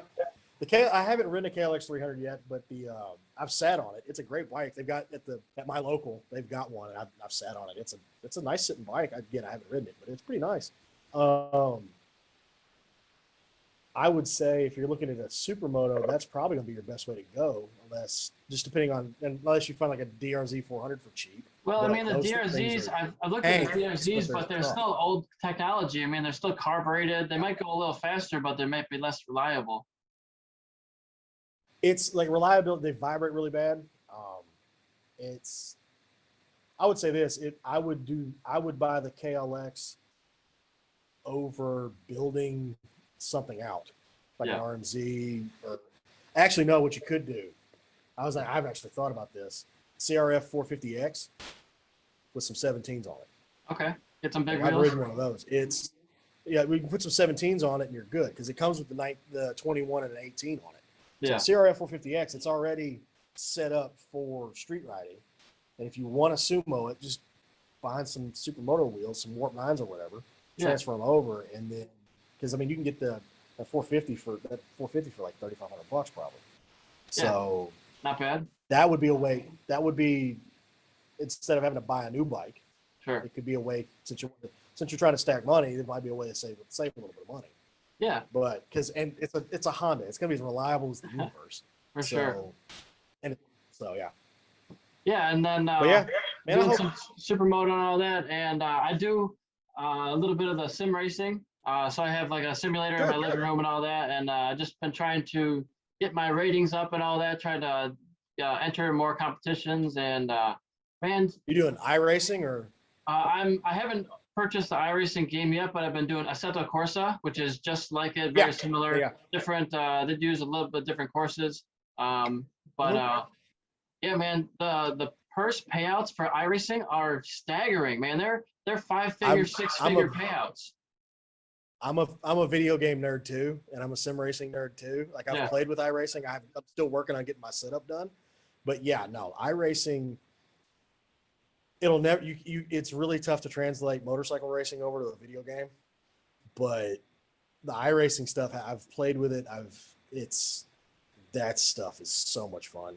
And yeah, the payouts, if you're good enough and you get good enough at it, it's back when I first started getting into it, it was like 25 grand for a Formula One World Championship payout. Now it's like 110 or something. Yeah, there's several of them that pay out $20,000, and I know that there's a couple of them that are 200,000.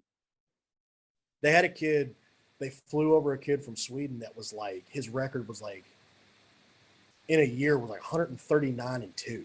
Oh, wow. Like you didn't beat him. So they found him and they flew him, some Swedish kid. They found him and flew him over, and they to Road Atlanta. And they were sitting there, he's driving the car, and they're like, okay, let's give him the car and see what he does. He was literally within 1,000th of a second of his time on iRacing at Road Atlanta in the same car. So it's like, whoa, okay. I mean, that's the cheap way to go racing. Yeah. Buy a simulator. It's like doing it for real. It's never going to be cheap. It's going to be, there are less expensive ways to do it. For sure. It's never going to be cheap. And so, in my spare time of not going full of road racing, I've done other things. I've won championships in go-karts, in mountain bike races. And I've been foot racing a little bit, doing 5Ks, 10Ks, half marathons. I did an indoor triathlon and about 4 or 5. No, hang on. Indoor triathlon. Yep. So I did one at Oakland University, and they do like a bicycle stationary ride. They do a treadmill run, and then they did a pool swim back and forth. I was about to ask, is it like you're at a Y? Yeah, and they've got a pool there. Okay, pretty I was much. gonna But ask. they I was had like, a Olympic-sized pool, so you didn't have to do sure, that yeah, many yeah, laps. But yeah, actually, I was just yeah. doing Olympic size pools legit. I was doing Orange Theory Fitness today, and they were saying, "Oh, we have a dry try." I'm like, "A dry try? So that's like a biathlon. That's not a triathlon anymore. That's a different Yeah. word." And they said, "No, but So are you like we okay? do running, they do rowing instead of swimming, and then cycling." So I'm like, "That's I mean, I've never heard it called a dry try." It could be fun. Like I'll let you have all of that. I've got a knee issue, so I can't really run. Okay. I've tried. In a previous life, I was a collegiate cheerleader. Oh, And nice. tumbler and all that. Oh yeah. So and I was a tumbler and gymnast and all that mess. So my right knee is kind of jacked up, so I can't really run. And I'm old. Like I'll be 38 next week. I'm old. Oh man. So it's like, so it's 5 years of cheerleading, 25 years of martial arts, 23 years of motorcycles, and it's like my body's like, no, you don't get to do this. You have to find something else. Probably takes a lot of toll on your body with all the jumping and landing and stuff. Again, fighting. I've fought martial arts wise for 25 years. 5 years of cheerleading hurt me more than 25 years of karate. Yeah. Like 2 blown out knees, broken noses, broken ribs, broken wrists. Man, like, I wouldn't think it'd be that injury prone. Oh, it's horrible. Like I'm not saying, okay, if you have the ability, do it. It's a good time. It's a really good time. But the toll it takes on your body just from tumbling, hey, doing all the gymnastic stuff on a basketball floor or a running track, it hurts after, and yeah, it hurts a lot. And then catching, like if you've got a stunt going, you've got a girl that's coming down, guess what? You have to catch her. No matter what her body's doing, you are gonna get hurt. You're gonna get hit. So like I caught the only broken nose I've ever had. We threw this girl in a basket toss, which is where you see the 4 guys take the girl and throw her up in the air. We threw this girl probably 18 to 20 feet in the air. She over rotates, and I caught nothing but back straight to the face. So literally, I get hit. Like literally, it comes down, hits me. I catch her. So I'm like, I catch her. She lands on me. I roll over and let her go. I'm like, "Are you okay?" She's like, "Yeah." My face is throbbing. I don't know if you've ever had a broken nose before, but it's just your whole front of your face feels like it's about to come off. And I'm leaning down. I look up, and my coach sees me look up, and she goes, I was like, "Oh, this isn't good." It was. Oh, I'm really glad we had the red uniforms on. We had something else that was bad. That way it blends in. Now, I haven't broke my nose before, but it is crooked. You can probably see it's like Yeah. But I don't know if it's just the cartilage or if it actually got broken at one point. But I think I got hit by a football. But If it broke, you knew. Yeah. It may have gotten knocked out of joint, but even a light cheerleader coming down from 20 feet on your nose isn't gonna feel good. it was not a fun. Like she was. I mean, obviously she was very apologetic, and it was fine. That's part of the gig. But holy cow, that hurt. That sucked. Like it was really bad. But yeah, so I'm working on bicycle stuff now because I can ride a bicycle fine. So I'm looking at. I've got a like a hardtail mountain bike I play with, and then I'm probably going to get into some road cycling when I can, and then get into swimming. I really need to find a public pool that I can do some cardio because that was going back to this past weekend. That was what I really found. That like, okay, strength wise, I'm okay. I can add a little bit more strength to it. I can work out in the gym, do lift a little bit more, which is fine. But literally, cardio is where I need it. Because again, I'm 38, so like metabolism's slowing down. So it's like I have to make up for that. I would highly recommend as much cardio as possible. When I was racing full time, or full seasons anyway. I still had a normal job. I wasn't, full time racer guy, no job, but I was doing full seasons and at least 1,000. So and it feels easier. Yeah. But if you can't run, cycling is great because it's low learning when you're doing it. I actually have rollers now in my bedroom between my wall. And I have rollers. I'm just horrible at them. That's okay. It does make you better from riding in a stationary 12, 18-inch period of space, because you go back outside now and you're like, wow, I'm just so stationary, so planted. Like I'm not doing this everywhere. I used to ride with a friend of mine, and she would always be like huffing and puffing and doing this with her body. I'm like, imagine if you rode rollers she would be falling off of them every 2 seconds. You know? Oh yeah. Oh no. Yeah. It's so much I have a wasted set. I have a effort. really nice set. Yeah. Yeah.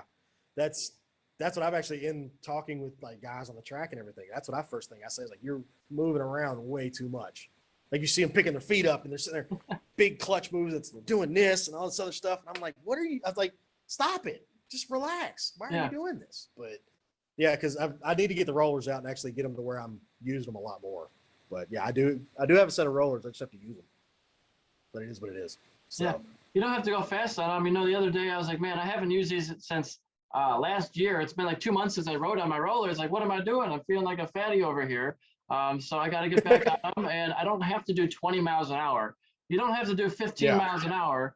You don't have to do anything. You just have to get on it and start and like allow yourself to be bad for a little while and just do it and do like 12 miles an hour for like maybe a half hour and then get off and then take a drink and then see if you want to go any further. Like you don't always have to go 100% every time, that's usually my mentality. It's like, I have to hit like 20 miles an hour and I'm going to do it for an hour straight and there's going to be no breaks. Like you don't have to do that. That's usually like a way to psych yourself out of wanting to do it more. Yeah, it's definitely that. Like, it's like when I got back in the gym again, just because I'd taken a couple of years off just being lazy and getting back in the gym. I was like, oh, I can get in here and lift this again. And I'm sitting there like, whoa, no, you're not either. It's like, no, we ain't doing that. You might get one. You ain't getting the 12 you have to do. Yeah. So yeah, it's just me buckling down and doing it is all it is. I just have to do it. So, but yeah, man, this is fun. We should do this again. Heck yeah. Almost got like 7:20 up there with you. Yeah, it's getting nighttime out already. Yeah. So yeah, definitely hit me up again if you want to do it again. We'll talk racing however much you want, man. I obviously don't have a problem talking. For sure. So yeah, I'm gonna take some time. I'll take some time, get this edited and posted. I think I have 2 in the queue I've already recorded, but I haven't done anything with yet. So and then I'll be leaving. I know it'll happen when it happens. Yeah, I'll be leaving Thursday for the races and camping. Yeah. I don't even know. I don't have a place yet. I'm kind of winging it. You know, normally I camp, but St. Petersburg doesn't really offer camping. So are you in a truck or a van or something, or? I'm flying down there with a backpack. Oh, you're doing this real dirty. Okay. That's normally how I travel. That's always how I do it. I'll oh God, St. Pete. Okay. So I found there's a park. There's a couple parks that are really close, and they actually do offer camping. So I'm thinking maybe I just might get a campsite or something like that. There's also a Super 8, like that's like $20-$30 a night. So I usually spend zero money on lodging. So I'm like, man, how can I do this and spend no money on sleeping? The only thing I can think of would be like if there's a couple of places that are there. Are you taking a tent or are you hammocking this? I usually have like a backpack tent. Okay. There's got either that or find like a national park that'll let you do it that's close. Because there's got to be something around the Everglades or something like that might be within walking distance. Because are you renting a car when you get down there? No, I usually just get a ride share or something. Yeah, I would say get down there and talk to part of the crew. Be like, hey, where can I do this? Yeah, because they'll know. And hell, they're like, no, you ain't doing that. You're come crash with us. Sure. You know? Yeah, that happens too. Because I've been down there and I've been down to different events. And actually, when I did the barber event, somebody offered me a free hotel room. So and they're like, oh yeah, and it was funny because I just happened to go to this event. I knew nobody. I didn't tell anybody I was going. I didn't post on social media. I just happened to go there, and I got to the destination and saw a whole bunch of people I knew from my city. They came down there on my flight. I was like, oh, I know these people, and they're going to the event. And so I was like, hey, you guys go to dinner? Like, yeah, come on with us. So I got a free ride. I got ride to dinner. And then one of the guys we were with, he was like, hey, I usually get a hotel room with 2 beds just in case someone else needs one. You want a place to stay? So I'm like, all right, sure.